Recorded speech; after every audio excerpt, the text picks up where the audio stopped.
স্বামীকে সময় দিতে হয়, স্বামীর কাছে কিছু সময় দিতে হয়, স্বামীর কাছে কিছু রসালাপ করতে হয়, কৌতূহল করতে হয়।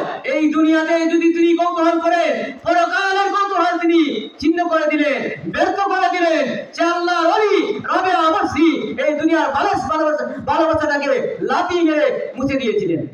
বলেন আমার, আমি অনুরোধ করে বলবো আপনারা সেই রাবিয়ার মতো হয়ে দান। নামাজ পড়ে 50 টাকা দান করেছেন, আল্লাহ আপনার বান্দার সদকারে কবুল করে মঞ্জুর করো। আল্লাহ হায়াতের মধ্যে বরকত দাও, কমায়ের মধ্যে বরকত দাও, দুনিয়ার যত কল্যাণ, পরকালের যত কল্যাণ। আখিরাতের জন্য 50 টাকা দান করেছেন, আল্লাহ আপনার বান্দার সদকারে কবুল করো মঞ্জুর করো। আল্লাহ দুনিয়ার কল্যাণ দান করো, পরকালের কল্যাণ দান করো। আল্লাহ জাহান্নামের আগুন হারাম করে দাও। আমিন আমিন ইয়া রাব্বাল আলামিন। আল্লাহ মনসুর সাহেব বাবার মাগফিরাতের জন্য 50 টাকা দান করেছেন, আল্লাহ আপনার বান্দার সদকারে কবুল করো মঞ্জুর করো। আল্লাহ আপনার বাবার কবরটাকে জান্নাতুল ফেরদাউস বানাও। আমিন ইয়া রাব্বাল আলামিন।